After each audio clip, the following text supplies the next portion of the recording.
जारी रखते हुए इस टेक्नोलॉजी के माध्यम से हम फिर एक बार सब लोग आप भारी मात्रा में जुड़े हुए हैं। जो भी भक्त लोग ज़ूम पे जुड़े हैं, कुछ भक्त लोग गीता लाइव फेसबुक पेज पे जुड़े हैं। सो आप सभी भक्तों का मैं हार्दिक स्वागत करता हूँ।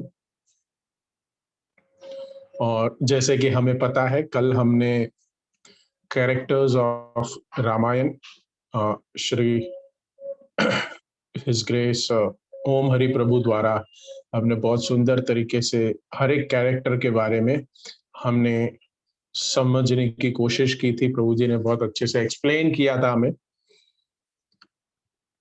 उसी को कंटिन्यू करते हुए हमने सोचा कि क्यों ना हम एक सीता जो इस रामायण का मुख्य भूमिका है, सीता देवी के अग्नि परीक्षा जो भगवान राम ने युद्ध के पश्चात उनको देने को कही, तो उसके ऊपर हम कुछ चर्चा करेंगे।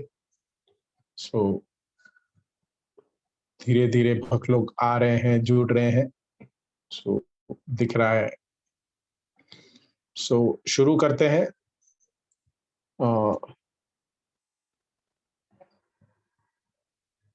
उसके पीछे के रहस्य, जैसे मैंने लिखा था टॉपिक पे कि मिस्ट्रीज ऑफ अग्नि परीक्षा, बिहाइंड अग्नि परीक्षा। ये अग्नि परीक्षा के कुछ गुह्य ज्ञान को हम समझने की कोशिश करेंगे आज। सो मंगलाचरण का उच्चारण करते हैं, उसके पश्चात हम कथा की शुरुआत करेंगे। ओम अज्ञानतिमिरान्धस्य ज्ञानाञ्जनशलाकया चक्षुरुन्मीलितं येन तस्मै श्री गुरुवे नमः। जय श्री कृष्ण चैतन्य प्रभु नित्यानंद श्री अद्वैत गदाधर श्रीवासादि श्री गौर भक्तवृंद।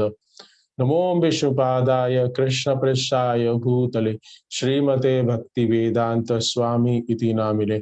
नमस्ते सरस्वती देवे गौरवाणी प्रचारिणे निर्विशेष शून्यवादी पाश्चात्य देश तारिणे। वाञ्छाकल्पतरुभ्यश्च कृपा सिन्धुभ्येव च पतितानां पावनेभ्यो वैष्णवेभ्यो नमो नमः। हरे कृष्णा कृष्णा कृष्णा हरे हरे, हरे राम राम राम हरे हरे, हरे कृष्णा। सो आप सभी का मैं फिर एक बार धन्यवाद देना चाहता हूं आप सबको, आप सब जुड़े। सो ये जो मिस्ट्री ऑफ, ये जो अग्नि परीक्षा, ये जो विषय है बहुत गंभीर विषय है। इसको हम बहुत गंभीर के साथ पेचीदा भी विषय कह सकते हैं कि इसकी चर्चा करने से लोग है ना, थोड़े इस चीज को टच नहीं करते कि ये क्यों हुआ, कैसे हुआ। बहुत अलग अलग मन में धारणाएं हैं। ऐसे लगता है कि भगवान श्री राम ने माता सीता के साथ कुछ तो भी गलत कार्य किया, कि राम जी ने ऐसे भी है कि लोग कहते हैं कि सीता रानी, सीता देवी कह सकती थी कि मैं नहीं दूंगी। कुछ लोग कहते हैं कि ये कथा हुई ही नहीं है, ये जो अग्नि परीक्षा हुई है वो हुआ ही नहीं। कुछ लोग कहते हैं कि अग्नि परीक्षा दी है लेकिन ये देनी नहीं चाहिए थी। कुछ लोग कहते हैं कि भगवान श्री राम ने ये जो कार्य किया, ये जो अग्नि परीक्षा मांगी, बहुत गलत एग्जाम्पल सेट किया स्त्रियों को, उनकी पवित्रता के, उनकी स्वतंत्रता के ऊपर, पतिव्रता के ऊपर, उनके ऊपर किसी प्रकार का लांछन लगाया। सो इसी प्रकार बहुत अलग अलग कड़ी परीक्षाओं से माताओं को गुजरना पड़ रहा है। तो ये इस प्रकार श्री राम जी ने ऐसी धारा स्थापित क्यों की और ये श्री राम जी ने ऐसे कार्य क्यों कहा। सो बहुत से लोग हैं जो ये राम जी ने ये जो जो अग्नि परीक्षा का कार्य किया उसको सराहते नहीं है, क्रोध का भी प्रदर्शन करते हैं, संशय की दृष्टि से देखते हैं और कहते हैं कि इस कार्य के द्वारा जो स्त्रियों का सम्मान है, स्थान था, वो नीचा हो गया। जो स्त्रियों के प्रति हृदय में सम्मान होना चाहिए वो कम हो गया। इस प्रकार पुरुष हमेशा के दौरान स्त्रियों को अपने से नीचा दिखाने के लिए करते रहे हैं और ऐसे ही करते रहेंगे।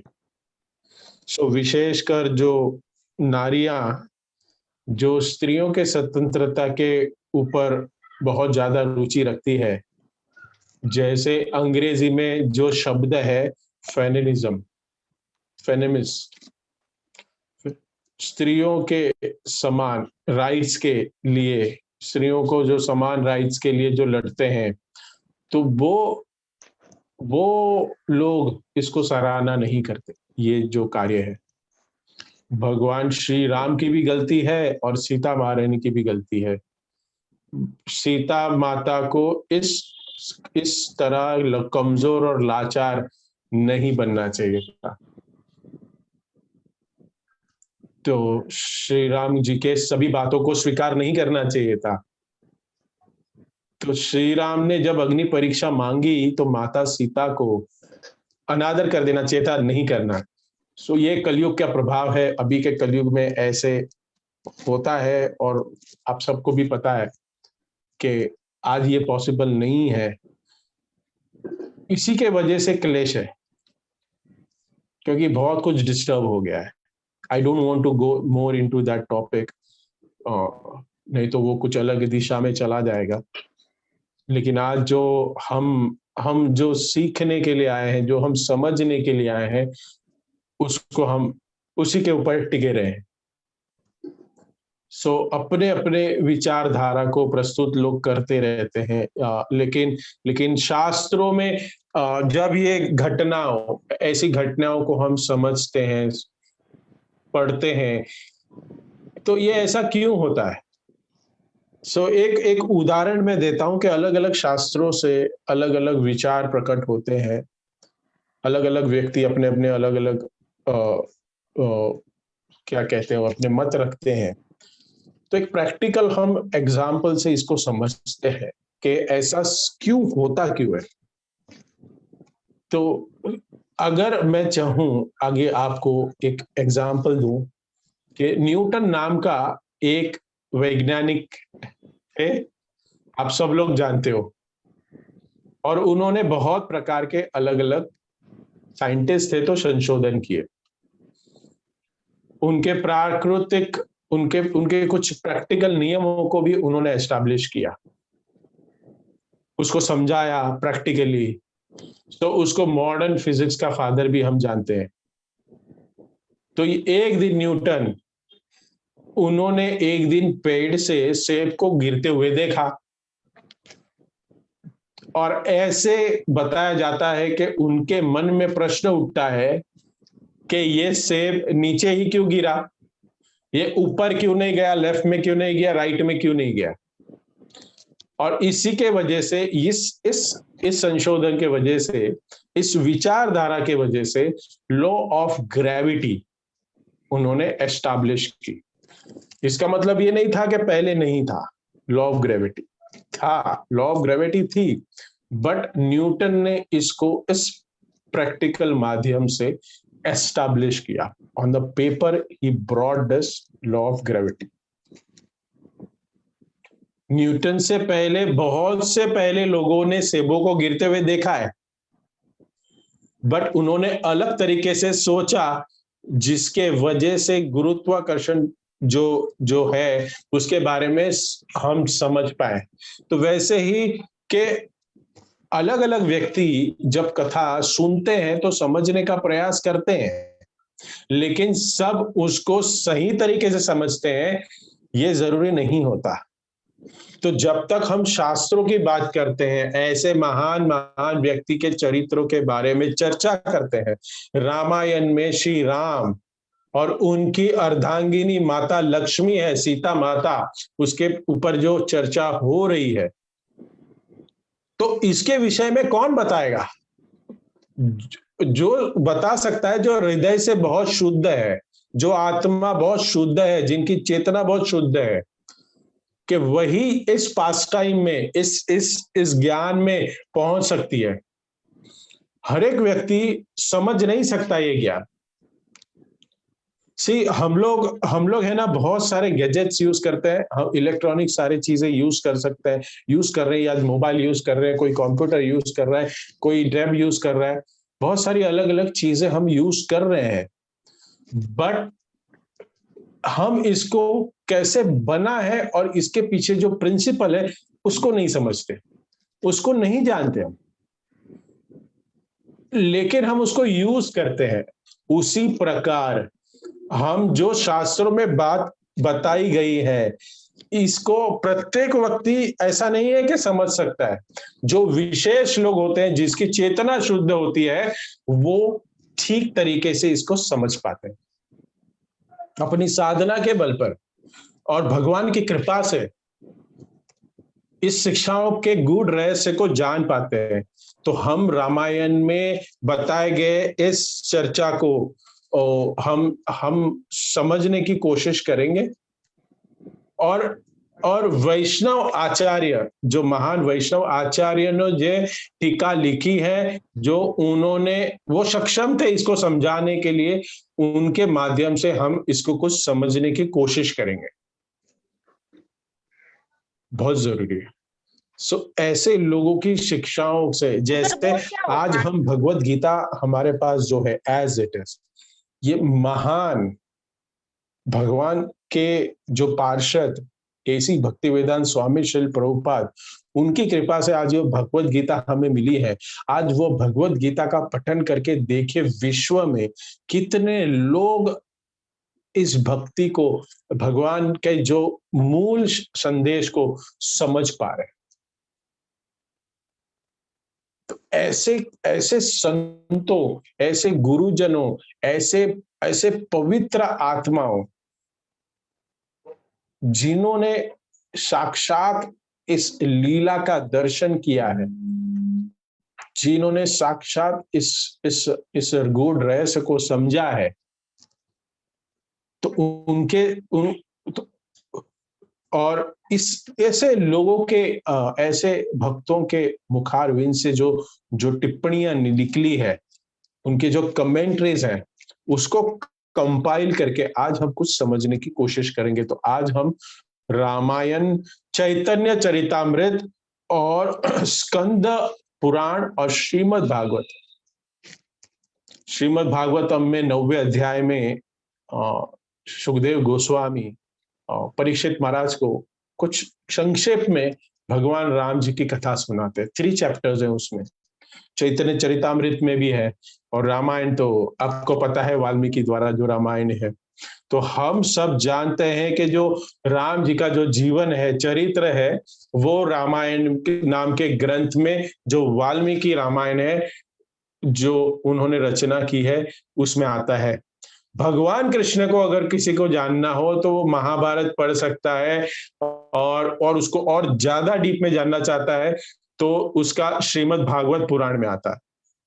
उसी प्रकार कलयुग में भगवान श्री कृष्ण का जो अवतार है, श्री चैतन्य महाप्रभु, गौरांग महाप्रभु, उनके जीवन का वर्णन अगर हमें सुनना है तो चैतन्य चरितामृत में आता है, जो कृष्णराज कविराज गोस्वामी ने हमें दी है। उस ग्रंथ में, चैतन्य चरितामृत नामक एक ग्रंथ में, एक बहुत सुंदर किस्सा है।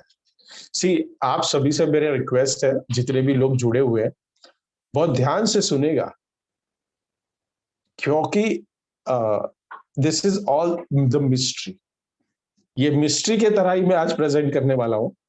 Sometimes I will take you to Chaitanya Charitamrita, फिर मैं आपको रामायण में कभी लेके जाऊंगा, फिर आपको स्कंद पुराण में लेके जाऊंगा, ऐसे अलग अलग शास्त्रों में हम जाएंगे और फिर एंड में, कंक्लूजन में, ये सभी स्टोरीज को, ये सारे भाग को हम कनेक्ट करेंगे और फिर समझेंगे कि ये अग्नि परीक्षा क्यों। सो अभी हम चैतन्य चरितामृत में है। 535 साल पूर्व चैतन्य महाप्रभु इस धराधाम में आए हैं और हरि नाम की महिमा का गुणगान कर रहे हैं और हरि नाम सबको दे रहे हैं। ये जो चैतन्य चरितामृत में ये जो जो एक पार्ट है, एक जो ये मध्य लीला में आता है, ये अग्नि परीक्षा के साथ कनेक्टेड है। ये उसके अपहरण से संबंधित है और ये अग्नि परीक्षा के साथ संबंधित है। और ये कथा ऐसे आती है कि 535 इयर्स बैक, जब 550 वर्ष पूर्व जब चैतन्य महाप्रभु इस पृथ्वी पर अवतर हुए थे और जब उन्होंने नवद्वीप में अपना जन्म लिया, अवतरित हुए और 12 वर्ष के पश्चात उन्होंने भ्रमण करना शुरू किया और ज्यादा से ज्यादा वक्त उन्होंने जगन्नाथपुरी में बिताया। और जो उड़ीसा है, जगन्नाथपुरी आप सबको पता है। एक बार उनके मन में विचार आया कि मुझे दक्षिण भारत जाना है, मुझे दक्षिण भारत की यात्रा करनी है। तो वो पैदल उड़ीसा से दक्षिण भारत की यात्रा को निकले। दक्षिण भारत में एक स्थान है जिसका स्थान का नाम है मदुराई। मदुराई अभी भी नाम वही है उसका। इसको दक्षिण भारत का मथुरा कहते हैं। मदुराई को मथुरा कहते हैं दक्षिण भारत का। वहां पे एक भगवान श्री राम के बहुत ही सुंदर भक्त रहते थे जिसका नाम था रामदास विप्र। रामदास उसको नाम इसलिए दिया था क्योंकि वो राम के बहुत बड़े भक्त थे और उनको वेदों का ज्ञान बहुत सुंदर तरीके से वेदों का ज्ञान प्राप्त था, इसलिए उसको विप्र कहते थे। विप्र, वेद पाठार्थ, जो वेद के पाठ में जो निपुण होते हैं उसको विप्र भी कहते हैं, ब्राह्मण जो होते हैं। तो रामायण, महाभारत का, अन्य वेदी का उनको बहुत अच्छे से ज्ञान था, उनको अच्छे वैष्णव थे और उनकी अटूट श्रद्धा भगवान श्री राम में थी। मदुराई में जब श्री चैतन्य महाप्रभु का आगमन हुआ और भ्रमण कर रहे थे, अकस्मात उनकी मुलाकात इस भक्त से हो गई, इस वैष्णव से हो गई। और ये रामदास भक्त ने कहा कि इतने महान संत है, श्री चैतन्य महाप्रभु आए हैं हमारे नगर में, तो मुझे इनको घर पे बुलाना चाहिए, प्रसाद के लिए निमंत्रण देना चाहिए।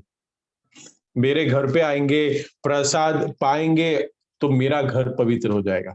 देखिए सिद्धांत, जब भी कहीं भी कोई भी स्टेशन में रह रहे हैं, कहीं भी रह रहे हैं, अगर हम देखें कि कोई एक मंदिर में कोई बड़े सन्यासी आए हैं या कोई बहुत बड़े प्रचारक आए हैं, कोई एक बहुत बड़े महान संत आए हैं, तो उनको अपने घर पे इनवाइट करना चाहिए प्रसाद के लिए। क्योंकि जब वो प्रसाद ग्रहण करते हैं तब वो हमें आशीर्वाद प्रदान करते हैं, आशीर्वाद भक्ति प्रदान करते हैं। तो ऐसे हमने देखा गया है कि ये बहुत जरूरी है, ये सिद्धांत को, गृहस्थों को ये सिद्धांत को पालन करना चाहिए। तो चैतन्य महाप्रभु से यही रामदास ने चैतन्य महाप्रभु को विनती की कि आप कृपया कल भोजन के लिए मेरे घर पे आएंगे।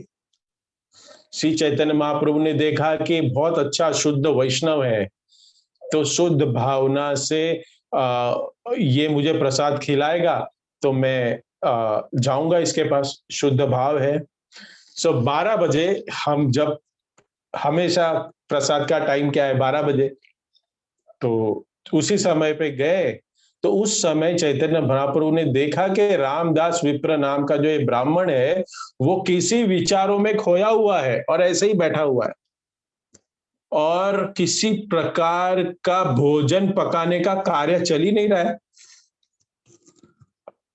कभी हमें इनवाइट किया जाए और हम जब देखें, क्योंकि हमारे मन में तो लड्डू फूटे होंगे कि चलो आज हमें कोई वैष्णवों ने प्रसाद के लिए बुलाया है, सो पूरी, मटर पनीर, फरसान, स्वीट ये सब मिलेगा। 12 बजे हम पहुंच गए और ललायत है, प्रसाद मिलेगा। फीस्ट है आज। तो क्या हो गया? देख रहे हैं और हम अभी कभी किसी के घर पे जाए और ऐसा देखे, और देखिए चैतन्य महाप्रभु भी यही सोच रहे। अगर हमारे साथ ऐसे हो जाए, अरे ये कहाँ फंस गया मैं, घर पे ही मिल जाता कुछ ना कुछ, यहाँ पे क्या हो गया? यहाँ पे कुछ कुछ किचन से बनाने की सुगंध भी नहीं आ रही है, चूल्हा भी जल नहीं रहा है। सो चैतन्य महाप्रभु ने कहा कि भाई, कि तुम भूल गए क्या कि तुमने मुझे इनवाइट किया है प्रभोजन के लिए, प्रसाद के लिए मुझे इनवाइट किया है, लेकिन तुमने तो कोई तैयारी नहीं की है। हमें खिलाना है या नहीं खिलाना है, क्या है तुम्हारा तुम्हारा भाव बदल गया, क्या हो गया? तो रामदास विप्र कहता है कि देखो, माता सीता, भगवान श्री राम और लक्ष्मण अभी वन में है, और अभी वो वन में रह रहे हैं। तो ये वन में इन लोग जो रह रहे हैं, तो इनको जो सामग्री जुटानी पड़ती है वो ऐसा ही नहीं मिलती है। बहुत दूर दूर तक लक्ष्मण को जाना पड़ता है, कंदमूल की खोज में, सब्जी की खोज में बहुत दूर दूर तक जाते हैं।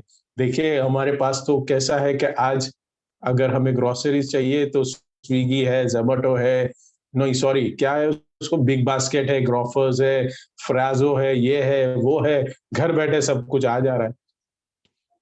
लेकिन जब सीता माँ, ये रामदास विप्र कहते हैं कि वनवास भोग रहे हैं सीता मैया, लक्ष्मण और राम जी, तो लक्ष्मण जब तोड़ के आएगा, लक्ष्मण जब जाएगा, तोड़ेंगे, ढूंढेंगे, साग सब्जी लाएंगे, और फिर उसके बाद माता सीता पकाएगी, तब जाके ही तो भोजन बनेगा। पहले लाने तो दो। ऐसी जब बातें जब रामदास ने की, तो चैतन्य महाप्रभु ने सोचा कि ये कहाँ रामायण में चला गया, अभी कलयुग चल रहा है, त्रेता युग 22 लाख साल पूर्व चला गया ये रामदास विप्र को क्या हो गया है? चैतन्य महाप्रभु ने देखा कि ये प्योर वैष्णव है, जो राम जी का प्योर भक्त है, ये राम जी की कथा को सुनता है, ये जब गाता है तो इतना मग्न हो जाता है कि वो अपने मन को इतना ज्यादा लीन कर लेता है कि उसी में प्रविष्ट हो जाता है। ही एंग्रॉस्ड इन कथा, उसकी चेतना भी वहीं पहुंच जाती है।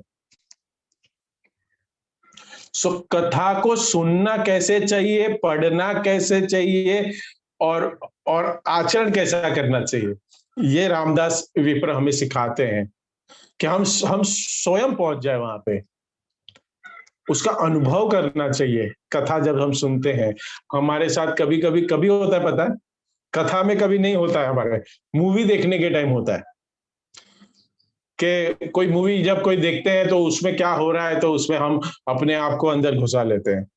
वहां पे कोई हंसता है, वहां पे कोई एक्ट होता है तो हम भी खुश हो जाते हैं, वहां पे कुछ इमोशनल आ जाता है, रोना शुरू कर देते हैं, ऐसे लगता है कि हमें हमारे साथ ही ये सब हो रहा है। तो उसी प्रकार जो शुद्ध हृदय के भक्त होते हैं, जो भगवान की लीला को पढ़ते हैं, सुनते हैं, वो भगवान और उनके जो एसोसिएट जो होते हैं उसके भावों का अनुभव करते हैं। सो रामदास भी राम जी का भक्त, वो सीधा वहां पहुंच गया था त्रेता युग में, और माता सीता जब पकाएगी, लक्ष्मण लाएगा, पकाएगी, तब बनेगा। तो चैतन्य महाप्रभु तो फंस गए, स्वयं भगवान है, स्वयं भगवान है, और अपनी ही लीला सुन रहे हैं।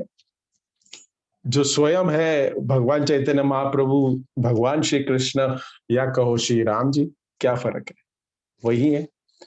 भगवान को बहुत रुचि हुई चैतन्य महाप्रभु को, और बोले कि चलो आज ये देखते हैं कि ये कथा कहाँ तक जाती है। ये जो व्यक्ति है, ये जो कहाँ तक इसकी कथा जाती है कि क्या कर रहा है, देखते हैं। सो ये क्या कहते हैं कि भगवान चैतन्य महाप्रभु ने इसको उन्होंने सोचा कि इस ये जो भाव है इसका, ये जो भाव, ये जो प्रवेश कर लेता है हर बार राम में, और ये हमेशा ये जो इतना माता सीता पकाएगी खाएंगे, तो देखते हैं कि क्या करें।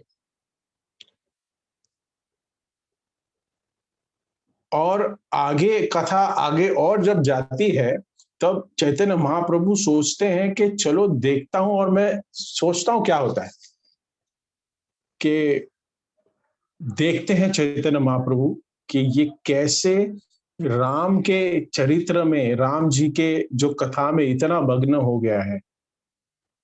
फिर कुछ समय बाद वो कॉन्शियसनेस में आता है, मीन्स वो वापस त्रेता युग से कलयुग में आता है, और फिर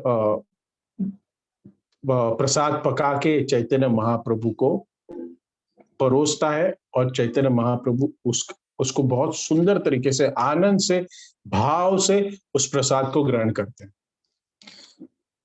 ग्रहण करने के पश्चात भगवान चैतन्य महाप्रभु रामदास को कहते हैं कि आप भी ग्रहण करो। सो वो सब वाइंड अप करता है और उसको ग्रहण करने के लिए कहते हैं।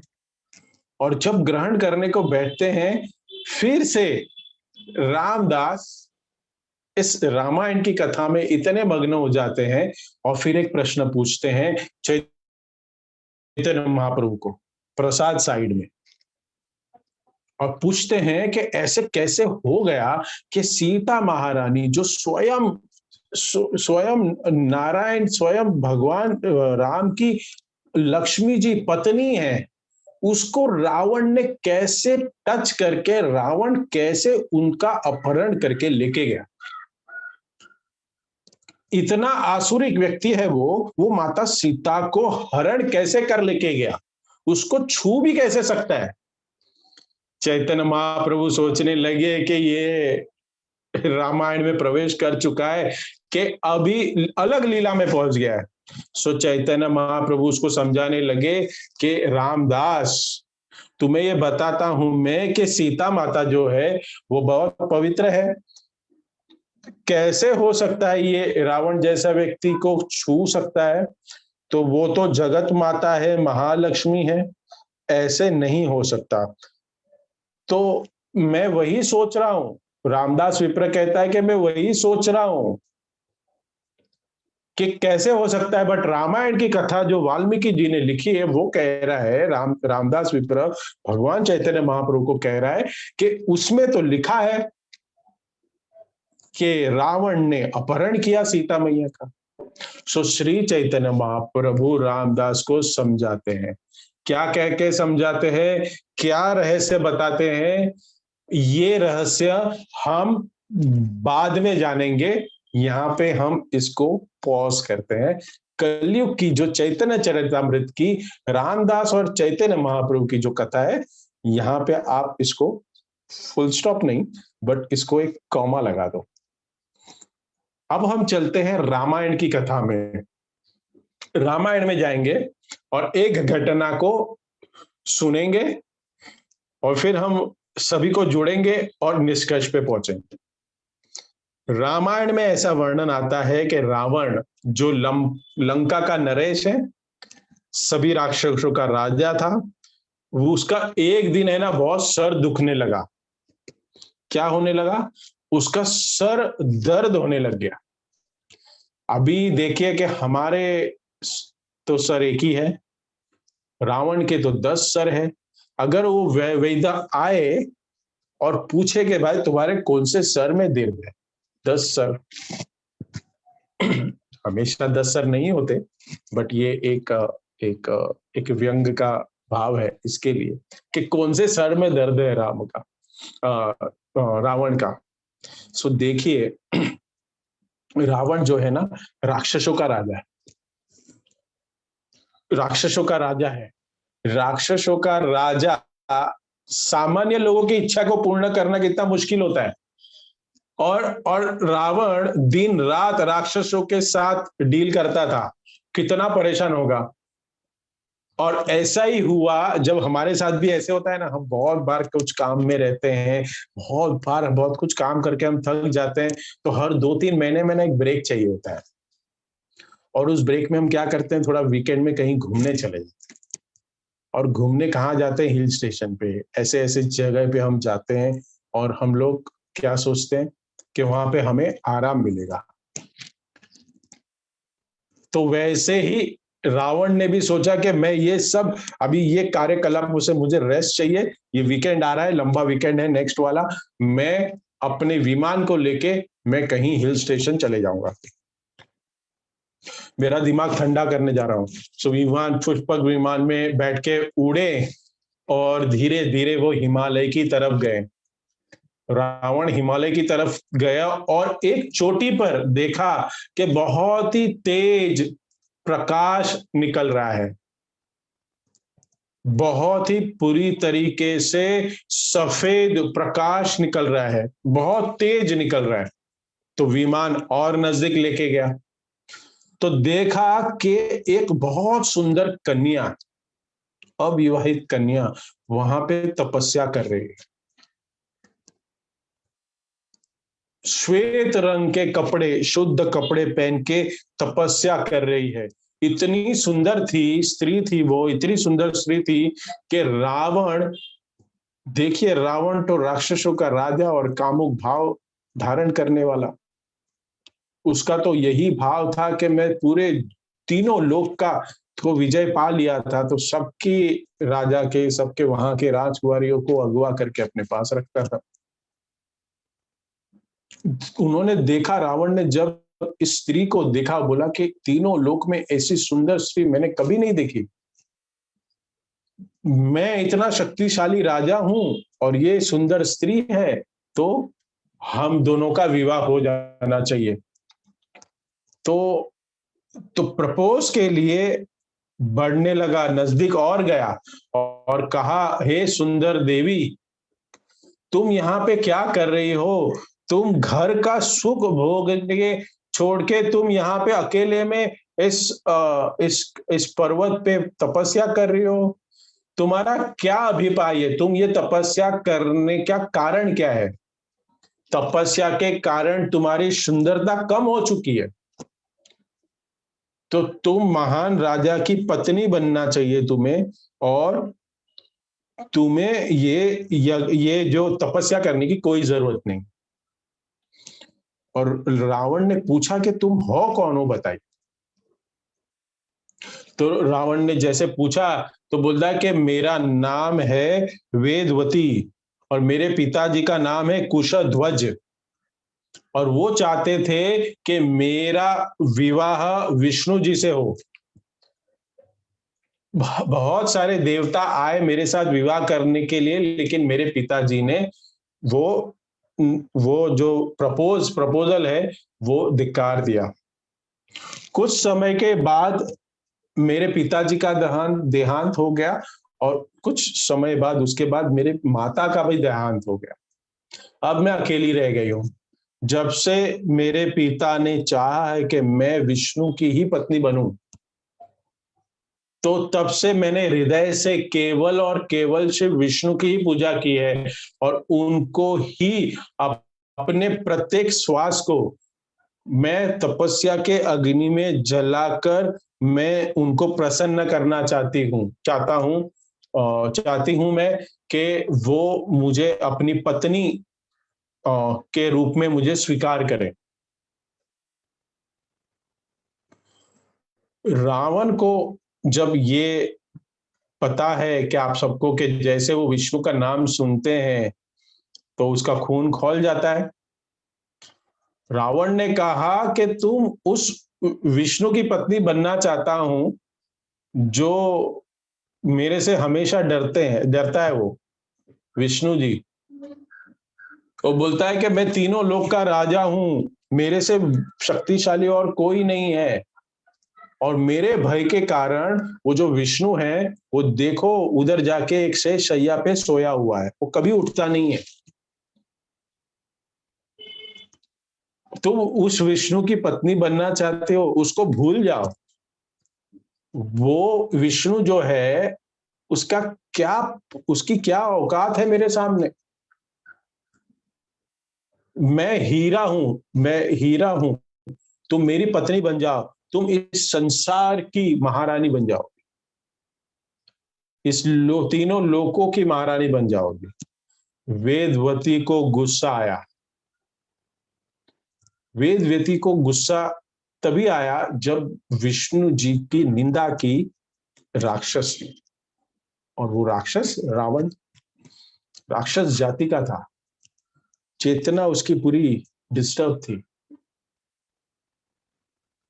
तो भगवान के जो भक्त होते हैं, भगवान से जो प्रेम करते हैं, वैष्णव होते हैं, वो जब भी भगवान के ऊपर कोई लांछन लगता है या भगवान के ऊपर कोई टीका करता है, तो वो जो गुस्सा आता है, तभी जो गुस्सा आता है वो तामसिक नहीं होता है, वो सात्विक होता है।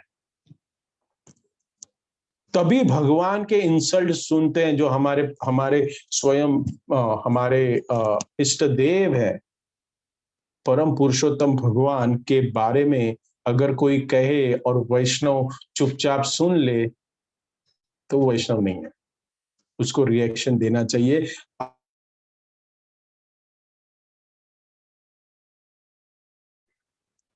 अपने अपने नॉलेज के हिसाब से उसको रिएक्ट करना ही चाहिए। वैष्णव को नहीं अच्छा लगता ये। वेद व्यति ने कहा दोबारा ऐसे मत कहना। अगर तुम कौन हो मैं जानती हूं, वैष्णव विष्णु अगर चाहे तो तुम्हारा पूरा सर्वनाश कर सकते हैं, तुम यहां से चले जाओ। अगर जिस दिन वो शेष शैया से उड़ गए तब तुम बचने वाले नहीं हो। वेद व्यति ने रावण को बहुत क्रोध आया ये वाक्य से, और वो नजदीक आया, और वेद व्यति से नजदीक आया और उसको केश को पकड़ता है वेदवती के, और सोचता है कि वो केश पकड़ के लेके जाऊंगा वेदवती को और विमान में बिठाऊंगा। और जब भी केश को पकड़ता है अचानक 440 का झटका लगता है उसको और बहुत दूर जाके गिरता है। और देखते हैं रावण कि मैं कहां आ गया, इतना डिस्टेंस कैसे बढ़ गया, और वेदवती वहीं बैठी हुई है। वेदवती ने अपने तपोबल से उस सही समय जब रावण ने केश को छुआ उसने काट दिया और रावण को झटका लगा और दूर जाके गिरा। वेदवती के पास इतनी योग शक्ति थी कि वो रावण को जला सकती थी, तो क्यों नहीं जलाया? तो यहाँ पे कारण देते हैं कि वेदवती चाहती थी कि मेरा जो तपोबल, उसके साथ जो मैंने शक्ति अर्जित की है, मैं इस राक्षस को मारने के लिए मैं उसको वेस्ट नहीं करना चाहती। अभी मुझे तुमने छुआ है, राक्षस जो रावण ने उसको छू लिया है, तो वो अपने आप को अपवित्र मानने लगी। वो बोलने लगी कि मैं अभी ऐसे अपने आप को भगवान विष्णु को अर्पित नहीं कर सकती, तो ये जीवन में यहाँ पे त्याग रही हूं अभी। लेकिन तुमने मेरे साथ इस प्रकार मिसव्यवहार, इस दुर्व्यवहार किया है, मैं तुम्हारे और तुम्हारे पूरे कुल का सर्वनाश करूंगी और उसका कारण बनूंगी। और ऐसा कह के वेदव्यति ने अपने तपोबल से जो सिद्धि प्राप्त की थी, अपने अंदर जो अग्नि की जो मात्रा है उसको बढ़ा दिया। हम सब जानते कहते हैं कि हमारा शरीर 5 महाभूतों से बना हुआ है, पृथ्वी, जल, वायु, आकाश, अग्नि। तो हमारे शरीर में भी एक अग्नि है, उस अग्नि को बढ़ा सकते हैं और कम भी कर सकते हैं, ये यौगिक शक्ति होती है। तो वेद व्यति ने अपने अपने तपोबल से इतना अग्नि को बढ़ा दिया कि शरीर अंदर से ही आग लग गई और शरीर वहां से जल के वहां भस्म हो गया। रावण ये सब देख के, घटना को देख के पूरा चकित हो गया और उसका जो ये ट्रिप था, क्योंकि उस श्राप भी मिल गया कि मैं तुम्हारे कुल का नाश करने वाली बनूंगी। तो रावण जो वीकेंड पे गया था, वो वीकेंड तो खराब हो गया उसका। आगे क्या हुआ? आगे हम रामायण में ही है। आपको पता है कि ये जो सेकेंड चैप्टर है उसको मैंने यहाँ पे क्या कहते हैं, ब्रेक दिया है। सो रामायण में ही है हम, और राम जी का तो हमें पूरा चरित्र बताई है, उसमें डिटेल में मैं नहीं जाऊंगा। और रावण सीता मैया का अपहरण करता है, सीता मैया को कैदी बना लेता है। भगवान श्री राम लंका पे आक्रमण करते हैं, लाखों करोड़ों बंदरों की सेना के साथ रावण को मारते हैं। और उसके बाद राम और सीता के मिलन का समय आता है। तभी श्री राम जी हनुमान को कहते हैं कि जाइए सीता के पास और कहिए कि मैंने रावण का वध कर लिया है और अभी तुम स्वतंत्र हो गई हो, संदेश ये जाके पहुंचाओ। हनुमान जी दूत बनकर दूसरी बार सीता जी के पास जाते हैं। जैसे सीता मैया हनुमान को देखती है तो प्रसन्न हो जाती है। जब फर्स्ट बार हनुमान को जब सीता मैया मिली थी, तभी वो सीता मैया को खोजने के लिए आए थे, आपको पता है। ये जब सीता महारानी से पहली बार हनुमान मिले थे और कहा था कि मैं आपका संदेश जो है वो राम जी को दूंगा। राम जी, हम आए ही है यहाँ पे रावण का वध करने के लिए, और जैसे ही वध हो जाएगा मैं आपको लेने के लिए फिर आऊंगा। और हनुमान आए हैं अभी। तो तो तो सीता महारानी पूछती है हनुमान को कि वध हो गया। हनुमान को पूछती है कि वध हो गया है, कि भगवान श्री राम ने हनुमान कहते हैं कि भगवान श्री राम ने राक्षस राज रावण का वध कर लिया है और अपना वचन पूर्ण किया। सीता महारानी कहती है हनुमान को, अगर इतना मुझे आपने तुमने ये न्यूज देके ये समाचार देकर इतना सुख का अनुभव पहुंचाया है कि मैं पूरा विश्व के जो संपत्ति वो तुम्हें दे दूं वो भी कम है। हनुमान कहता है कि मैंने आपके सुख के लिए, भगवान के सुख के लिए कार्य किया है, मुझे कुछ नहीं चाहिए, मुझे आपके चरणों की सेवा चाहिए, मुझे कोई संपत्ति की जरूरत नहीं है। हनुमान कहते हैं कि मैंने आपको संदेश देने आया था, मैंने दे दिया है, लेकिन मैं ये संदेश देके मैं अभी ये लौट रहा हूं। लेकिन एक काम करना है कि ये जितनी राक्षसियां आपके पास दिख रही है, इनको मैं दंड देना चाहता हूं। आपको बहुत तकलीफ दी है इसने।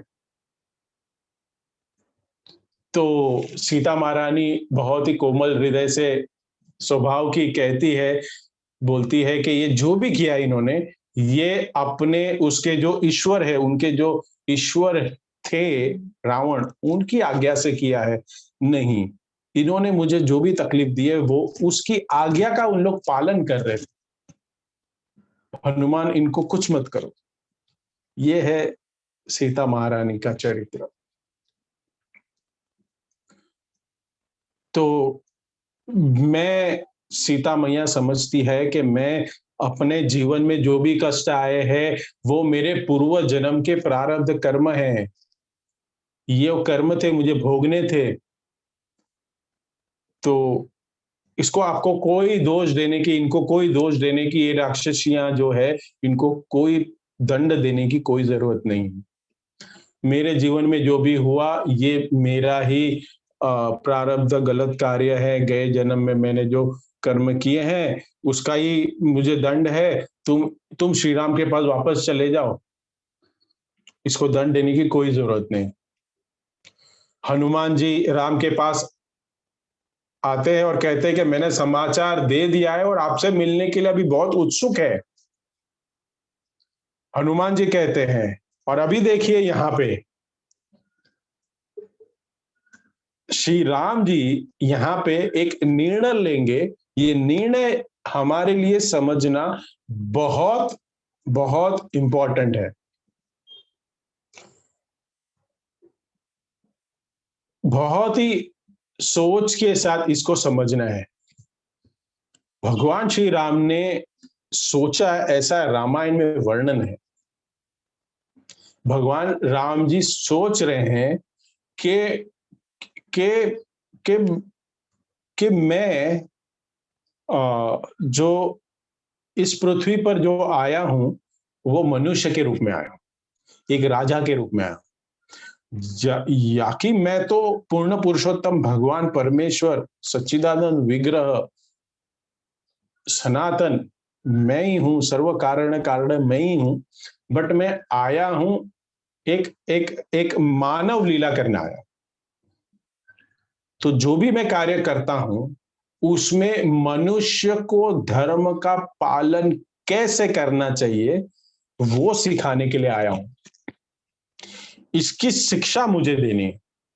तो भगवान श्री राम सोचने लगे कि इतने सारे लाखों करोड़ों वानरों ने मुझे मेरी जो सहायता की, इतना सारा युद्ध किया, संघर्ष किया, इसका कारण क्या है?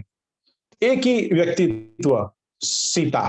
राम जी वही सोच रहे हैं कि रावण जो जो सीता का अपहरण कर लिया, इसके लिए मैंने इतना बड़ी युद्ध की रचना हुई, इतना बड़ा सेतु बना, इतने करोड़ों लोगों वानरों की हत्या हुई। तो भविष्य में लोग पूछ सकते हैं, अपने हृदय में भविष्य में लोग मन में ये प्रश्न ला सकते हैं कि कैसे भगवान है ये, एक स्त्री के लिए, संसार के लिए इतना बड़ा युद्ध कर लिया, एक स्त्री के लिए। क्या ठीक है, रावण जब सीता लेके गया है तो ठीक है, तुम राजा हो, एक एक पत्नी का हजारों पत्नी रख सकते हो, लेकिन एक स्त्री के लिए तुम इतना सब कुछ कर लिए। भगवान श्री राम सोचने लगे कि मैं जानता हूं कि सीता परम पवित्र है, सामान्य महिला नहीं है, वो सती है, परम पवित्र है। सीता को रावण तो छू भी नहीं सकता, कुछ नहीं कर सकता। लेकिन विश्व में जो लोग कोई सीता की पवित्रता का प्रश्न उठाएंगे, तो हम इसका जवाब कैसे देंगे? कौन सी परीक्षा है जिसको सीता दे सकती है कि जिसके वजह से हर एक व्यक्ति की बोलती बंद हो जाएगी? जब ये प्रश्न आएगा कि सीता पवित्र नारी है नहीं है, तो श्री राम सोचने लगे कि मुझे क्या परीक्षा लेनी चाहिए, क्या करूं क्या करूं। तो उस समय विभीषण को कहते हैं कि विभीषण, तुम अभी जाओ और सीता को कहो कि अपना पहले स्नान करे, अच्छे कपड़े पहने और आभूषण पहने और इस प्रकार यहाँ पे आए। सब सोचने लगे, माता सीता 1 साल से प्रतीक्षा कर रही हैं, इतना तमाशा हो गया है, यहाँ युद्ध हुआ है, माता सीता जैसे वैसे मिलन आप कर लो। विभीषण जब ये सुन रहे थे, तब फिर आश्चर्य हुआ उनको और तभी याद आया विभीषण और रावण का संवाद। जब सीता महारानी का अपहरण हो गया था, तो विभीषण, आपको तो पता ही है कि विभीषण पहले से अपोज में था, ये जो सब कुछ हो रहा था। तो विभीषण ने रावण को कहा, सुझाव दिया था कि तुमने बहुत बड़ी गलती की है, हमारा कुल का ये विनाश करेगी। तुम ये जो सीता माता है, उनको बंदी की तरह मत रखो, उनको एक रानी की तरह आभूषण पहनाओ, उसको अच्छे वस्त्र पहनाओ और बड़ी शोभा के साथ अपने विमान में बिठा के वापस श्री राम को दे के आओ। ये विभीषण ने कहा था रावण को, वो बंदी मत बनाओ, उसको महारानी की तरह रखो और दे के आओ। तो भगवान श्री राम ने इसलिए कहा ऐसे कि विभीषण समझ गए कि उसके लिए श्री राम जी ने कहा है कि के लंका से सीता महारानी आभूषण पहन के, सुंदर वस्त्र पहन के विदा ले वहां से। लेकिन जब ये जो प्रस्तावना है श्री राम जी का, वो विभीषण लेके जाके देता है सीता महारानी को, सीता महारानी एक्सेप्ट नहीं करती, बोले कि मैं ऐसे ही जाऊंगी। तो विभीषण कहते हैं कि देखिए कि प्रभु श्री राम का ये सुझाव है और उनका सुझाव स्वीकार करने में हम सबका भला है, तो हम स्वीकार करते हैं इसको। माता सीता अगर ये चाहती तो इसको स्वीकार नहीं करती और राम जी को बुरा भी नहीं लगता। उदाहरण अगर हम दें कि कभी हस्बैंड घर पे लेट आने वाला होता है, तो पत्नी को क्या कहता है, एक कॉल कर देता है कि मुझे आज लेट होगा ऑफिस से, मेरे लिए प्रतीक्षा मत करना, तुम लोग भोजन कर लेना, बच्चे को भी खिला देना और सो जाना, मैं रात को आऊंगा, मैं अपना भोजन ले लूंगा और सुबह उठ के बात करेंगे। लेकिन पत्नी क्या सोचती है कि नहीं, मैं प्रतीक्षा करूंगी। पत्नी जब घर आता है, तब साथ में भोजन करते हैं और फिर सो जाते हैं। तो उस समय अगर पत्नी ने आदेश माना और सो गई, खा के सो गई, और उसने वो आदेश माना, तो पति को बुरा नहीं लगेगा। और अगर और और वो ना सोए और साथ में भोजन करे, तो उससे भी पति को बुरा नहीं लगेगा, ज्यादा अच्छा लगेगा। तो भगवान सोच रहे हैं कि सीता महारानी अगर ये बात को नहीं मानेगी, ये ऐसे वस्त्र पहन के नहा धो के अच्छे से श्रृंगार करके आप पालकी में आइए, डोली में बैठ के आइए, तो अगर नहीं मानेगी तो भी राम जी को बुरा नहीं लगता। लेकिन प्रतीक्षा कर ही ली है इतना 1 साल, तो चलो इस बार ऐसे राम जी मुझे बुला रहे, तो मैं पालकी में बैठ के जाती हूँ, चलो। ऐसे लाखों वानर इतने सब कुछ देखते हैं, ये सब सोच रहे हैं कि ये कौन स्त्री है जिसके लिए हमने इतना संघर्ष किया, इतना युद्ध किया। तो उनका दर्शन कर लेते हैं, माता सीता कौन है जिसके कारण हमने युद्ध किया। तो माता सीता जब ये पालकी से आती है, तो बहुत सुंदर सीन है ये। और वहां पे रामचंद्र ने एक वचन कहा कि ऐसे स्त्री की जो पवित्रता है, वो अपने उसके कपड़े से, घूंघट से, पालकी से या उससे सुरक्षित नहीं रहती है, उसके स्वयं के चरित्र से सुरक्षित रहती है। और भगवान उनको सुनाते हैं, सीता महारानी को, कि मैं अयोध्या का राजा, मैं यहाँ पे क्यों आया हूं, मैं अपना वचन निभाने के लिए आया हूं। वानरों ने भी आपके लिए इतना त्याग किया, तो आपको समझना चाहिए कि आपके लिए कितना सब कुछ किया गया है, आपको छुड़ाने के लिए कितना लोगों को कष्ट हुआ है। राम जी के कटुन वचन सुन के सब लोग सोचने लगे कि ये क्या हो गया राम जी को, कि मेरे प्रभु ने, सीता महारानी भी सोचते हैं मेरे प्रभु ने कभी मुझे बेडरूम में कटु वचन नहीं कहे, और ये श्री राम जी आज सबके सामने इतने कटु वचन कह रहे हैं। मैं 1 साल से लक्ष्मण भी समझने लग गया कि 1 साल से सीता महारानी के विरह में मेरे भैया राम जी कितना सब कुछ किए इतना, और कभी चरित्र के बारे में कभी बात हुई नहीं, और आज क्या हो गया ये। वो प्रतिदिन सीता के बारे में ऊंचे ऊंचे शब्द के द्वारा गुणगान करते थे। माता सीता का राम जी सबको बताते थे कि स्वयं श्री राम उनकी प्रशंसा करते थे। लेकिन आज अचानक के भगवान का, श्री राम जी का मूड कैसे बदल गया, किसी को समझ में नहीं आ रहा था। उसका कारण क्या है?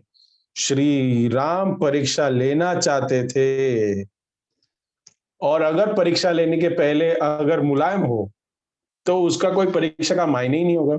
इसलिए सबको गर्म करना था, मीन्स बाहर से शक्ति बनाए रखे और सबको उकसा रहे थे, लेकिन हृदय में बहुत दुख हो रहा था उनके कि मैं क्या कर रहा हूं। माता सीता को सुनाते हुए कहते हैं कि रघुकुल की रीत है कि अगर किसी ने वचन दिया है, रघुकुल रघुकुल रीत सदा चली आई, प्राण जाए बट वचन न जाए। ये आपको मुहावरा बहुत ये जो है सबको याद होगा, ज्ञात होगा, बहुत प्रचलित है ये। तो भगवान भी कह रहे कि सुरक्षा देने के लिए मैं आया, तुम अयोध्या की रानी हो, मेरा कर्तव्य था, ये मेरा वचन था भी, मैंने भी तुम्हें वचन दिया था तुम्हारे पिता को स्वयंवर में कि मैं तुम्हारी रक्षा करूंगा। उस वचन के लिए मैंने इतना बड़ा युद्ध किया, मैंने इस प्रकार अपने कुल धर्म का पालन किया है, मैंने अपने कुल का नाम बचाया है। लेकिन आज से तुम स्वतंत्र हो, तुम्हें जहां जाना है तुम जा सकती हो, मेरा तुम्हारे साथ कोई लेना देना नहीं है। मैं यहाँ पे आपको बचाने के लिए, तुम पत्नी हो मेरी इसके लिए नहीं आया, मैं इसलिए बचाने आया क्योंकि तुम अयोध्या की रानी हो और मैं अयोध्या का राजा हूं। भगवान यहाँ पे क्या बता रहे हैं? मनुष्य समाज को उदाहरण प्रस्तुत कर रहे हैं कि मैं काम वासना के अधीन होकर, मैंने अपनी पत्नी को बचाने के लिए नहीं आया, ऐसे लाखों करोड़ों जीवों के साथ नहीं खेला। मैं एक राजा हूं, और मैं राजा होने के कारण मेरा कर्तव्य है ये। मेरे मन में कोई विचार नहीं है कि लड़ने के पीछे मेरा कामुक भाव है, पारिवारिक सुख है, व्यक्तिगत सुख है, नहीं। मेरे पारिवारिक जीवन के लिए मैं दूसरों के जीवन को मैं कसौटी पे नहीं लड़ा हूं। मैं मेरे अयोध्या राजा का धर्म निभाने के लिए, मैंने वो कर्तव्य निभाने के लिए युद्ध किया। तो जब माता सीता से ऐसे कहते हैं, माता सीता पूरी टूट जाती है। वो सोचती है कि इन वचनों को सुनने के लिए मैंने 1 साल ये प्रतीक्षा की, ऐसे कटु वचन आपने मुझे कभी नहीं कहे, कभी भी नहीं कहे, और अब भरी सभा में आप सबके सामने मेरे चरित्र के ऊपर इस तरह से लांछन लगा रहे। मैंने अपने वचनों से, अपने मन से, अपनी बुद्धि से कोई दूसरे पुरुष के बारे में सोचा भी नहीं। लेकिन भगवान कहते हैं कि कौन जान सकता है ये, किसको पता है ये? रावण ने छुआ है तुम्हें? माता सीता कहते हैं कि मेरे शरीर को छुआ, उसने मुझे शरीर को छुआ क्योंकि वो मेरे बस में नहीं था, बट मेरे मन को और मेरे हृदय को नहीं छू पाया। मैं पूरी तरह से पवित्र हूं। भगवान श्री राम कहते हैं कि तुम्हें परीक्षा देनी पड़ेगी। भगवान श्री राम ने कौन सी परीक्षा सोची, इसको हम थोड़ी गंभीरता के साथ समझने की प्रयास करेंगे कि जब हनुमान जी माता सीता से पहली बार मिलने के लिए आए थे, हनुमान की पूंछ पर रावण ने आग लगा दी थी, और इस सूचना माता सीता को मिली थी कि हनुमान जी की पूंछ पे एक बानर आया है और उसकी पूंछ पे रावण ने आग लगा दी है, और अभी वो हनुमान उत्पात मचा रहा है लंका में। ऐसी सूचना एक राक्षसी ने सीता मैया को दी थी। तुरंत सीता मैया ने प्रार्थना की अग्निदेव को कि मैं अगर पवित्र नारी हूं और मैंने अपने प्रभु श्री राम के अलावा किसी को नहीं सोचा है, तो ये जो अग्नि जो हनुमान के पूंछ पे लगी है, वो अग्नि का जो ताप है वो हनुमान को के शरीर को ना छू पाए। हनुमान की पूंछ जल रही थी लेकिन दर्द नहीं हो रहा था, और इस चीज को राम जानते थे, सीता रानी भी, महारानी भी जानती थी। तो राम जी ने इसलिए कहा कि ऐसी परीक्षा देंगे कि कोई सामान्य व्यक्ति पास नहीं कर सकता। तो राम जी को पूरा विश्वास था कि सीता रानी पवित्र है और अग्नि सीता को स्पर्श नहीं कर सकती है। इसलिए राम जी ने कहा कि आप परीक्षा दीजिए। सीता महारानी को गुस्सा आ रहा है, लेकिन क्या करे। तुरंत देवर लक्ष्मण को कहा कि यहाँ अग्नि की शैया बनाओ और मैं तुरंत अभी अग्नि में समाविष्ट होकर मैं अपना प्राण त्याग दूंगा। मैं त्यागना चाहती हूँ इस जीवन को। मैं अग्नि में अपने शरीर को डाल के खत्म कर दूंगी।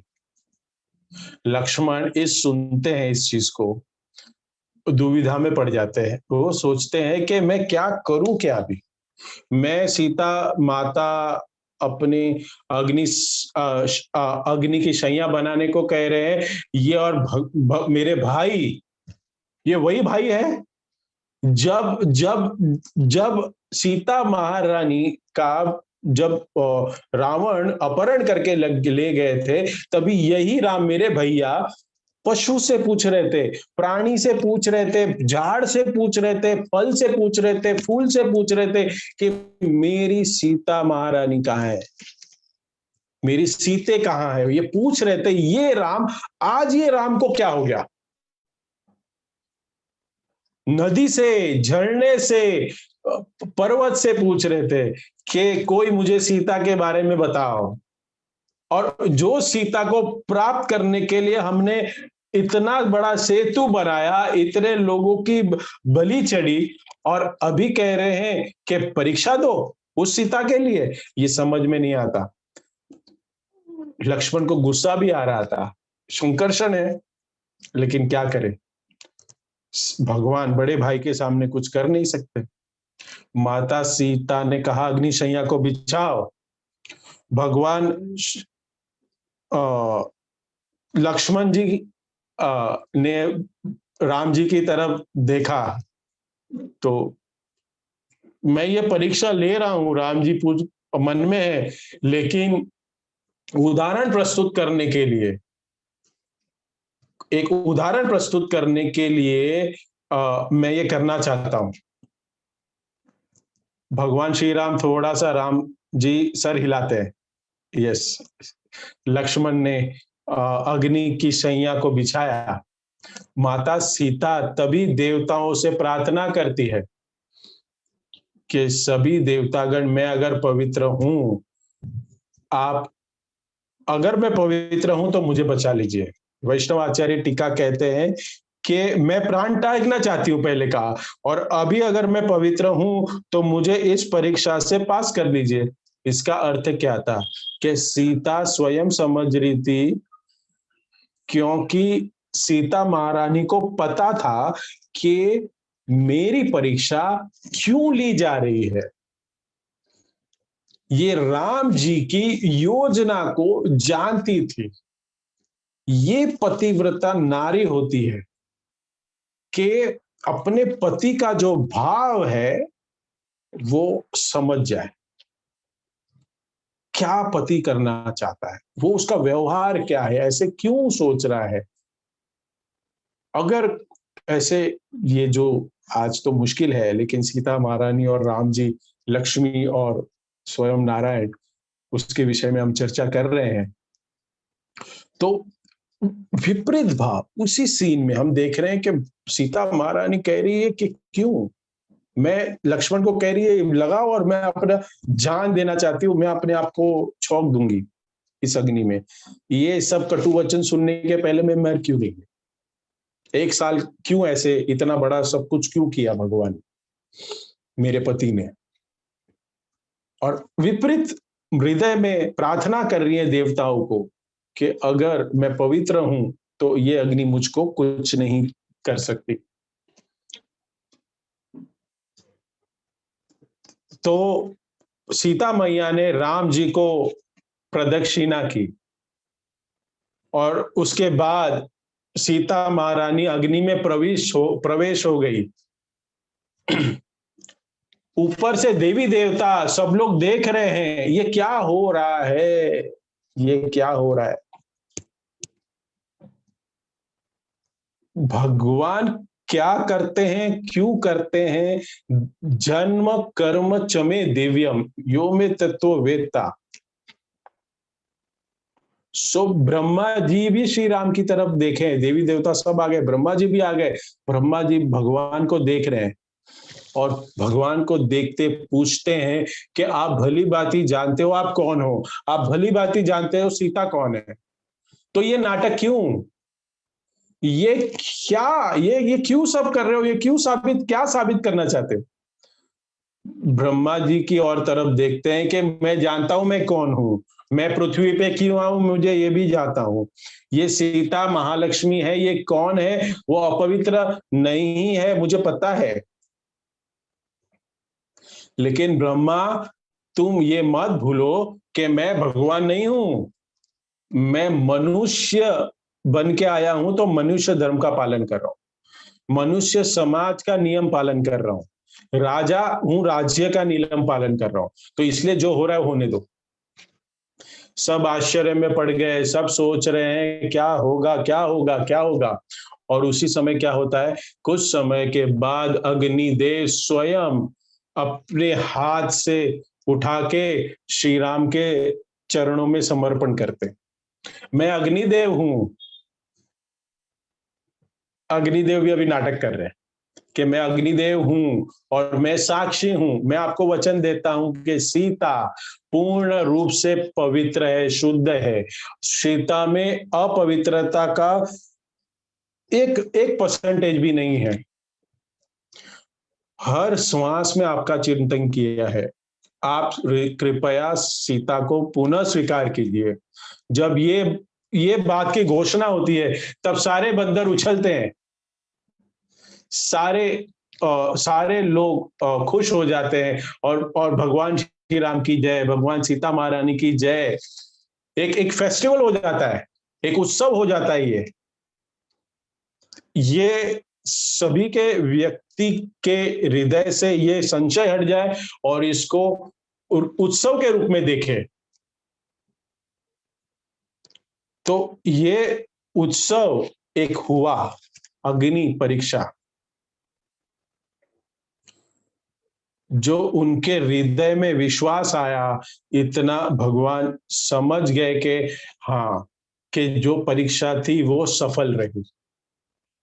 मैं देख रहा हूं कि लोग लेफ्ट कर रहे हैं, but the story have not ended yet, the story is going to start now. I am sorry, आज संडे हम सब घर पे ही हैं, तो ये जो मुझे दिख रहा है वहां पे लोग लेफ्ट कर रहे हैं, बट यहां पे सीन खत्म नहीं हुआ है, ज्ञान यहां से शुरू होता है। भगवान श्री राम ने ये क्यों कहा, ये क्यों किया? शास्त्र में बताया जाता है कि भगवान जब अवतरित होते हैं तो 3 प्रकार की शिक्षाएं देते हैं हमें। एक प्रकार की शिक्षा को कहते हैं मनुष्य समाज के लिए शिक्षा, व्यक्तिगत रूप से मेरे जीवन से क्या शिक्षा होनी चाहिए मनुष्य के लिए वो, और दूसरा है सामाजिक लौकिक शिक्षा, समाज के लिए क्या शिक्षा है। भगवान जब अवतरित होते हैं तो समाज के लिए क्या शिक्षा है, अपने आचरण से समाज को क्या शिक्षा देते हैं। और तीसरा होता है दैविक शिक्षा होती है, जिसमें भगवान अपनी अपनी लीला रहती है। तो भगवान ने इस अग्नि परीक्षा में क्या किया? तो ये जो सीता एक एक एक इंपॉर्टेंट किरदार निभा रही है, ये साबित किया कि मैं काम के वश में नहीं हूं, मैं अंतर्गत आके इस युद्ध को नहीं लड़ा हूं, मैं राजा की भूमिका को देख के मैं लड़ा हूं, इसको साबित किया। कोई कामुक व्यक्ति होता तो अग्नि परीक्षा लेता? नहीं लेता। जो हुआ वो भूल जाओ, ठीक है, हम राजा रानी बन के अच्छे से राज करते हैं अयोध्या का और सुखी रहते हैं।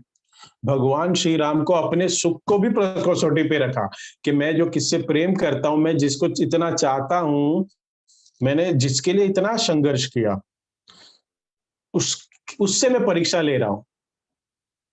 बहुत हृदय पे पत्थर रख के काम किया ये उन्होंने, ये शिक्षा। और दूसरी शिक्षा और क्या है? दैविक सामाजिक शिक्षा, सॉरी, सामाजिक शिक्षा। और दैविक शिक्षा क्या है? माता सीता ये सबको सिखाना चाहती है कि जैसा कर्म करेगा वैसे फल मिलेगा। माता सीता पवित्र है, लांछन क्यों लगा? स्वयं सीता मारे इतने कष्ट में क्यों थी? क्यों हुआ ऐसे? सो माता अपने जीवन से सीता सिखा रहे हैं कि मैंने भी गलती की।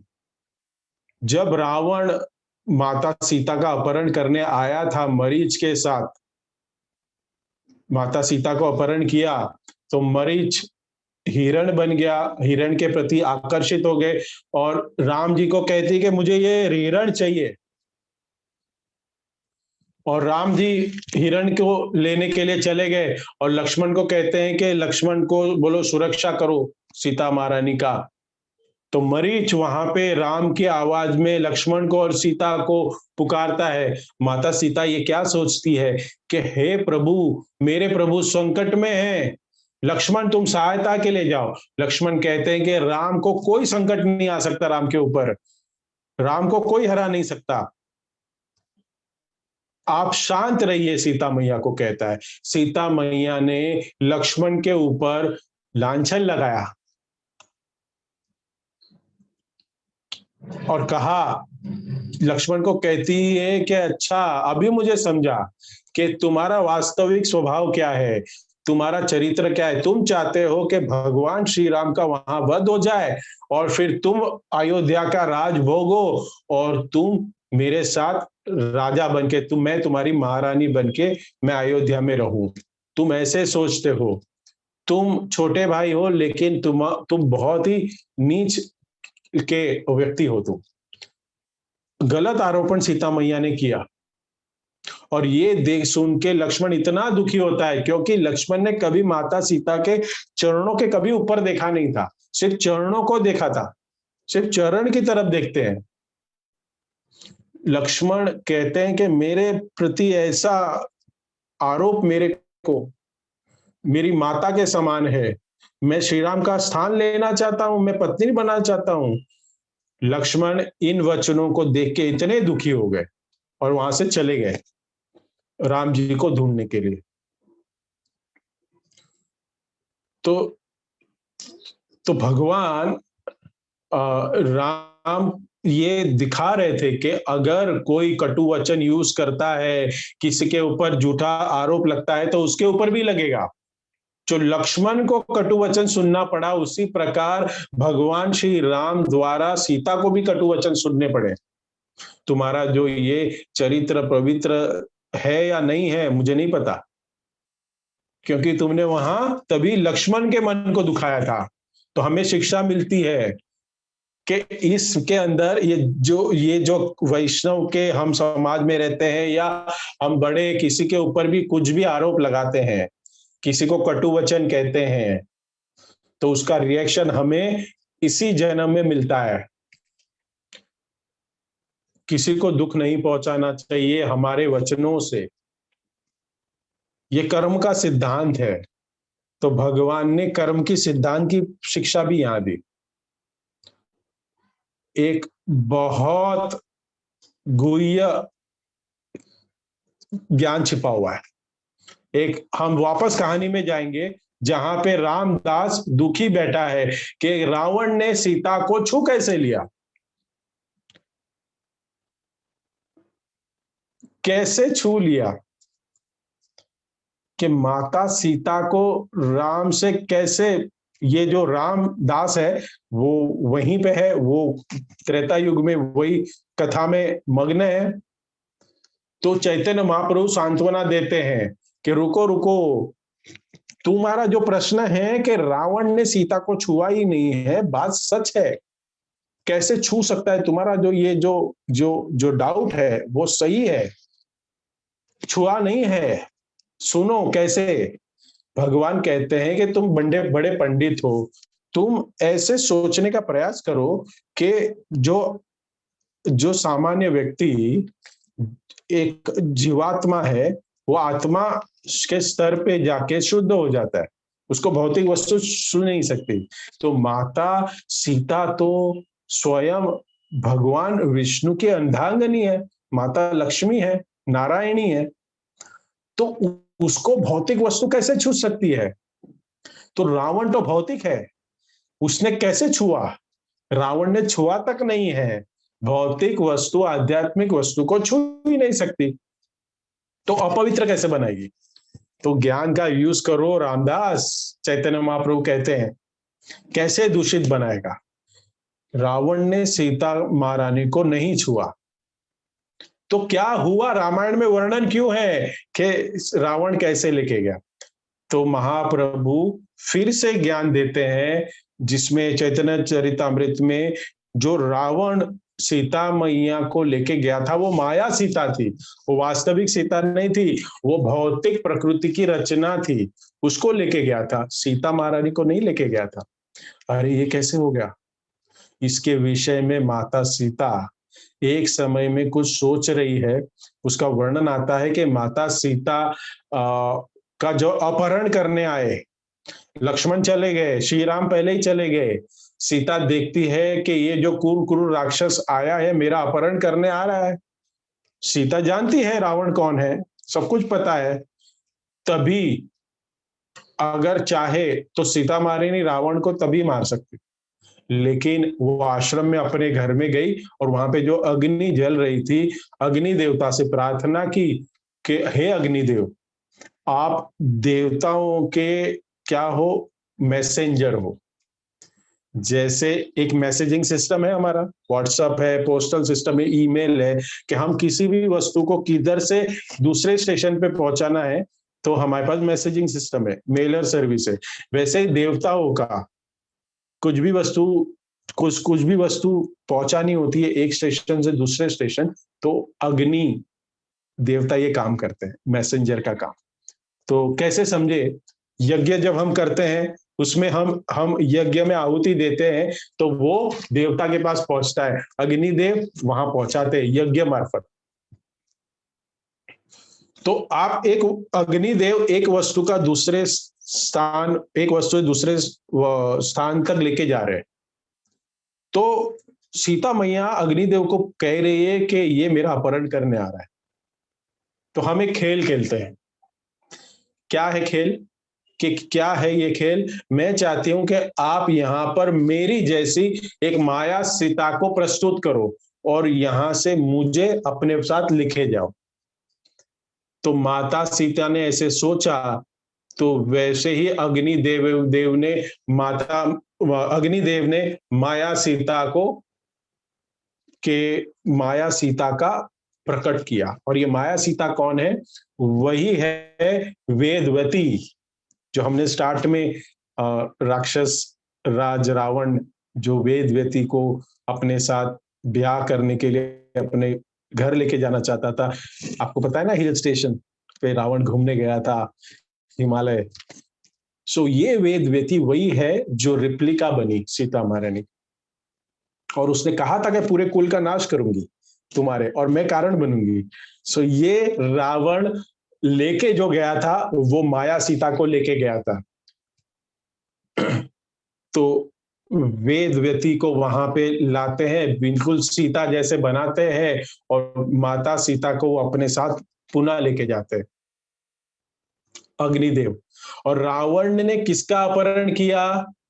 वेदवती सीता, माया सीता। लंका में जो रही 1 साल तक जो रही, वो कौन थी? वेदवती माया सीता थी। और अग्नि परीक्षा देने को किसने कहा? राम जी ने किसको कहा? वेदवती माया सीता को कहा। और अग्नि परीक्षा के क्यों कहा? क्योंकि जो सीता, वास्तव में जो सीता है, जो अग्निदेव ले जा चुके थे, तो राम जी वो सीता को वापस बुलाना चाहते थे। तो इसके लिए अग्नि परीक्षा की रचना हुई कि जो अपहरण के पहले अग्नि में प्रवेश होके जो सीता, जो पवित्र सीता है, जो मेन सीता है, वो सीता वहां पे अग्निदेव के पास है। तो राम जी को तो ये पता है, सीता महारानी को पता है कि ये तो हम नाटक कर रहे हैं, ये हम लीला कर रहे हैं। सो इसके लिए राम जी ने वहां पे तभी अग्निदेव को प्रकट होके कहा कि जो माया सीता है वो उसके अंदर जो वेदवती सीता है वो वहां पे प्रवेश हो जाए, वो उसका उसका रोल वहीं खत्म हो जाएगा। और फिर वहां से जो ओरिजिनल सीता, जो देवी सीता है, वो सीता वहां से प्रकट हो जाएगी। वहां पे चैतन्य महाप्रभु ने भी, देखिए वहां पे हमारी 3 स्टोरी चल रही थी, रामायण, चैतन्य महाप्रभु की जो वेद, ये रामदास के साथ, रामदास विप्र के साथ, और वेद व्यती। तो यहाँ पे तीनों का संकलन हो गया। वहां पे रामदास को चैतन्य महाप्रभु ने भी बताया कि छू ही नहीं सकते, क्योंकि वहां पे तो जो सीता गई थी, रावण ने जो छुआ था, वो तो वेद व्यती सीता थी, माया सीता थी। वो जो हमने स्टोरी रावण और वेद व्यती का संवाद में हमने सुना। और फिर राम जी को पता था कि मेरी जो ओरिजिनल सीता है, जो मेरी अर्धांगिनी, मेरी नारायणी, मेरी जो सीते हैं, वो तो अग्निदेव के पास है। तो अग्निदेव के पास तो मुझे मांगना पड़ेगा ना कि दो मुझे ओरिजिनल सीता, मेरी सीता दीजिए मुझे। तो उस प्रकार इस अग्नि परीक्षा का भगवान राम जी ने ये पूरा सीन रचा, और अपनी सीते, जिसके लिए वो विलाप कर रहे थे, उसको फिर से प्राप्त किया। सो ये बहुत ही सुंदर एक एक माध्यम था आप सबके साथ इसको शेयर किया मैंने कि वाय अग्नि परीक्षा। हमें ये जो शास्त्र है, जो ज्ञान है, उसको बहुत ठीक तरीके से समझनी चाहिए। इसके लिए जो गुरु शिष्य परंपरा में जो ऑथेंटिक ज्ञान है, उसको अर्जित करना बहुत जरूरी है हमारे। किसी इधर उधर के वीडियोस, इधर उधर के टिप्पणियां, बुक्स हमें नहीं पढ़नी चाहिए। जो वैष्णव नहीं है, जो भक्त नहीं है, जिन्होंने कंठी माला नहीं पहनी है, जिन्होंने तिलक धारण नहीं किया है, जो एकादशी का व्रत पालन नहीं किया है, ऐसे लोगों के मुख से ही सुनना चाहिए। दूसरे सारे पाखंडी, आई एम सॉरी, मैं लाइव हूं। हमें ऐसे भक्तों से सुननी चाहिए, और हमारी जो उत्कंठा है, हमारे जो डाउट्स है, उसको क्लियर करना चाहिए। रामदास विप्र, देखिए चैतन्य चरितामृत पे कितना सुंदर ये पूरा ये पूरा एक चैप्टर है कि वो अपनी कथा सुनते सुनते वो वहां पहुंच जाते हैं। ये कथा सुनने का परम भाव है, ये उच्च भाव है। और और बहुत सुंदर तरीके से ये भगवान Sita, I hope you all understood. और आप लोग को ये I took little bit more time, it's 1.5 hours, but ठीक है, ये हमारे स्टैंडर्ड टाइम है। सो किसी भी भक्त को कोई भी प्रश्न का, कोई भी डाउट और कुछ भी है, तो वो पूछ सकते हैं। आई एम ओपन, कोई भी कमेंट है तो कमेंट भी कर सकते हैं। सो मैं सभी का धन्यवाद देना चाहता हूँ, आप लोग सब लोग जुड़े। सो किसी का कोई प्रश्न है तो पूछ सकते हैं।